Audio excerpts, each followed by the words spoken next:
দেখো বস, এই কথাটা আমি এর আগে বহুবার তোমাদের বলেছি। প্রত্যেকটা স্মার্টফোন কোম্পানি যেমন ভালো স্মার্টফোন লঞ্চ করে, তেমনি খারাপের থেকে খারাপ স্মার্টফোন মার্কেটে নিয়ে আসে। একটাতে তারা প্রফিট করে, আর একটা সেগমেন্ট দিয়ে পুরো কাস্টমারের পকেট কাটা চলে। সেটা স্যামসাং, ভিভো, ওপো থেকে শুরু করে টেকনো, ইনফিনিক্স সমস্ত কোম্পানি রয়েছে। এই যে ওপোর একই সেগমেন্টে তিনটে স্মার্টফোন।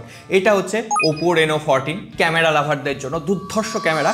এটা হচ্ছে ওপো K13 টার্বো প্রো, একই প্রাইস রেঞ্জে যারা গেমিং সেন্ট্রিক স্মার্টফোন চাও তাদের জন্য। আর এটা হচ্ছে ওপো F31 Pro Plus। এটার উইনার অ্যানাউন্স হয়ে গেছে গিভঅ্যাওয়ে, খুব তাড়াতাড়ি উইনারের কাছে চলে যাবে। সো এইটা হচ্ছে ডিউরেবল স্মার্টফোন যারা চাইছো তাদের জন্য, শক্তপোক্ত স্মার্টফোন। আগে তোমাদের প্রায়োরিটি লিস্টটা ঠিক করতে হবে, কে কোন স্মার্টফোনটা চাইছো। তো আমি ঠিক করলাম এত কিছুর মধ্যে কোন স্মার্টফোনগুলো তোমাদের জন্য একেবারেই ভ্যালু ফর নয়, পকেট কাটা স্মার্টফোন, সেগুলোই তোমাদের নিয়ে কথা বলবো। লাইক আর সাবস্ক্রাইব এখন করার দরকার নেই, পরবর্তীতে যদি ভিডিও সাজেশনগুলো ভালো লাগে অবশ্যই করে দেখে যেতে হবে। এরপরে যদি ভিভোর লিস্টের কথা বলি, তাহলে ভিভো রিসেন্টলি লঞ্চ করলো ভিভো V60e। ওটায় 30,000 রুপির প্রাইস সেগমেন্টে সুপার অ্যামোলেড ডিসপ্লে রয়েছে, ক্যামেরা যথেষ্ট ভালো, 200 মেগাপিক্সেল দেওয়া হয়েছে। এই সেগমেন্টে 200 মেগাপিক্সেল পাওয়া যায় না সচরাচর, কিন্তু তার সত্ত্বেও বলবো ওই প্রাইস সেগমেন্টে ভিভো T4 Pro আর ভিভো T4 Ultra দুটো স্মার্টফোন অ্যাভেলেবেল, যেটাতে তোমরা অলরেডি টেলিফটো সেন্সর পাবে, তার সঙ্গে সঙ্গে পেরিস্কোপিক জুম লেন্স পাবে, পারফরমেন্স বেটার পাবে। সো অবশ্যই বলবো ভিভো V60e এর দিকে যাওয়ার দরকার নেই। ভিভো T4 Pro আর আলট্রা তোমাদের জন্য super value for money option. এমনকি ভিভো V60 ক্ষেত্রেও আমি বলবো যে V60 দাম দিয়ে বেশি না কিনে ভিভো T4 Ultra বা T4 Pro এগুলো better value for money provide করছে। কিন্তু হ্যাঁ, ভিভো V সিরিজ মানে সেখানে জাইসের সাথে ক্যামেরা লেন্স পাবে, বেশ কিছু ফিচার এক্সট্রা রয়েছে। T4 Pro আর ভিভো V60 আমি ভাবছি একটা কম্প্যারিজন বানাবো যাতে তোমাদের ডাউট ক্লিয়ার হয়ে যায়। 10,000 টাকার তো ডিফারেন্স, 10,000 টাকা কাদের বেশি পে করা উচিত, কাদের করা উচিত নয়, সেটা নিয়ে তোমরা কি ইন্টারেস্টেড? তাহলে অবশ্যই কমেন্ট করে জানিও। তোমরা ইন্টারেস্টেড না থাকলে ভিডিও বানিয়ে কি লাভ বলো। এরপরে মোটোরোলা সেগমেন্টে যদি বলি, মোটোরোলা Edge 15 20,000 রুপির আশেপাশে এখন কিন্তু টেলিফটো সেন্সর অফার করছে। আমি বলবো নেওয়ার দরকার নেই, কারণ খুব তাড়াতাড়ি মোটোরোলা Edge 60 নিও স্মার্টফোনটা আসবে, সেখানেও টেলিফটো সেন্সর থাকবে, 6.4 ইঞ্চির 1.5K একটা POLED ডিসপ্লে থাকছে। প্রসেসর এখনো পর্যন্ত যেটুকু খবর রয়েছে মিডিয়াটেকের Dimensity 7400 থাকতে পারে, বা তার থেকে বেটার কোনো প্রসেসর থাকতে পারে, এমনকি premium vegan leather design. Overall compact ডিজাইনের স্মার্টফোন হবে। ওই ফোনটা লঞ্চ করলে তখন দেখা যাবে। কিন্তু এর পাশাপাশি মোটোরোলা Edge 60 Pro যে স্মার্টফোনটা 30,000 রুপিতে লঞ্চ হয়েছিল, এখন 25,000 রুপিতে পাওয়া যাচ্ছে।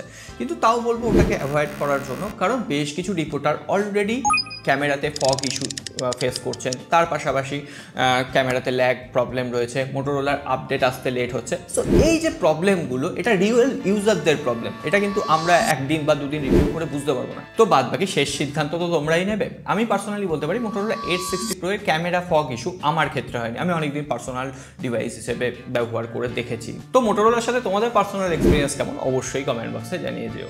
আর এরপরে স্বাভাবিকভাবেই রিয়েলমি আর শাওমির নাম চলে আসে। রিয়েলমি 15 সিরিজের একটা স্মার্টফোন কিনেও পয়সা নষ্ট করো না। আমি এর আগেও বহুবার বলেছি, রিয়েলমি 15 যেটার দাম প্রায় 26,000 রুপি, বাংলাদেশে প্রায় 35,000 টাকা, মিডিয়াটেকের Dimensity 7300 যেটা কিনা 15 থেকে 17,000 টাকায় পাওয়া যায়, এটা কোনোভাবে সম্ভব? তো রিয়েলমি 15 আর 15 প্রোতে তো প্রায় 30,000 টাকার আশেপাশে দাম। তো সেক্ষেত্রে তোমরা ভিভো V50 স্মার্টফোনটাকে চুজ করতে পারো। এছাড়াও ওই রেঞ্জে স্যামসাংয়ের S24 ফ্যান এডিশন ক্যামেরা যথেষ্ট ভালো, ওই স্মার্টফোনটা রয়েছে, তাহলে কেন রিয়েলমি স্মার্টফোন নিতে যাবে? ব্র্যান্ড ভ্যালুও তো বলে একটা কথা আছে, আর তার উপরে রিয়েলমির না আছে কোনো ভালো AI ফিচার, আর তার উপরে ওই হট। তো Realme 15 Pro value for money নয়। আর রিয়েলমি একটা স্পেশাল এডিশন লঞ্চ করলো না গেম অফ থ্রোনসের নামে, সেই 43,000 রুপি, অর্থাৎ একটা স্পেশাল এডিশনের নামে 13,000 টাকা বেশি। পকেটে পয়সা বেশি হলে তোমরা যা খুশি করতে পারো, আমার তো কথা বলার মানে হয় না, মনে হবে ভাটবো।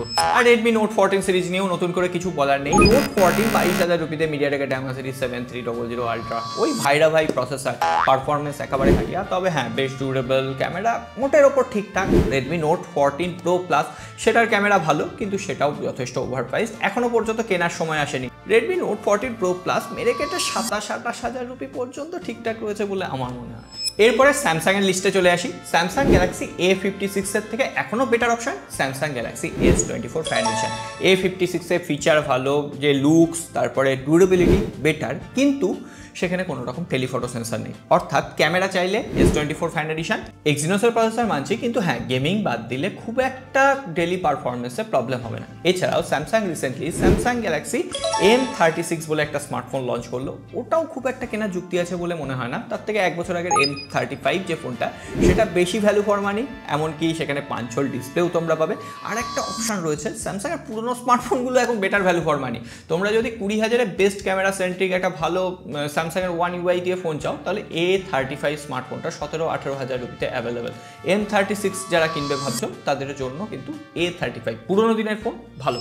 আর এরপরের কোম্পানিটাকে নিয়ে কি বা বলবো, নাথিং কোম্পানি। যাই হোক, CMA Phone 2 Pro যথেষ্ট ভালো অপশান, আমি বারবার রেকমেন্ড করেছি। নাথিং ফোন 3A-কেও রেকমেন্ড করেছি, কিন্তু যে দুটো ফোনকে একেবারে রেকমেন্ড করতে পারছি না, নাথিং ফোন 3A Pro।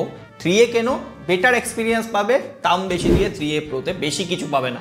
আর তাছাড়া নাথিং ফোন 3 যে 80,000 টাকার ফোন কিছুদিন আগে 35,000-এ বিক্রি হচ্ছিল, সেই ফোনটা যদি 35,000-এই কিনতে পারো তাহলে নাথিং ফোন 3A ভালো অপশান। কিন্তু তার থেকে 1 পয়সা বেশি হলে সেটা over price phone, value for money নয়, কেনার দরকার নেই। আর নাথিং ফোন 3 নিয়ে নাথিং যা স্ক্যাম করছে লোকের সাথে, 35,000-এ স্মার্টফোন বুক করার পরও যখন তখন সেটা ক্যান্সেল হয়ে যেতে পারে।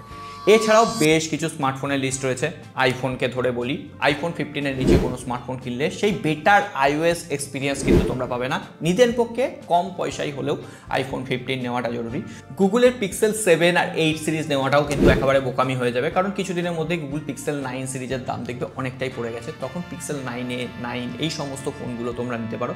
আর গুগলের যদি সার্ভিস সেন্টার না থাকে, মানে সার্ভিস সেন্টার নেই, যদি একবার খারাপ হয় তাহলে কিন্তু পার্টস অ্যাভেলেবিলিটি, পার্টসের দাম কিন্তু অনেকটাই বেশি।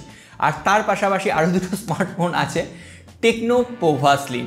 ওই ফোনটা সবার জন্য যদিও খারাপ বলবো না, যারা পকেটে ক্যাটরিনা কাইফকে নিয়ে ঘুরে বেড়াতে চাও তারা টেকনো পোভা স্লিমকে দেখতে পারো। ফোনটা দেখতে ভালো, কিন্তু 20,000-এ মিডিয়াটেকের Dimensity 6300 চিপসেট, বস পাগল হয়ে যাবে, এত ল্যাগ করবে। তার পাশাপাশি যে ইউআই আছে, সেই ইউআইও টেকনোর অতটা ভালো নয়। আর OnePlus Nord CE 5, এই ফোনটা 22-23 হাজার রুপিতে সিঙ্গেল স্পিকার অফার করছে। এইগুলোর থেকে বেটার অপশান আছে, কিন্তু OnePlus Nord 5 আবার বেটার অপশান, OnePlus 13s এইটা ভালো অপশান। সো এইগুলো তোমরা চুজ করতে পারো।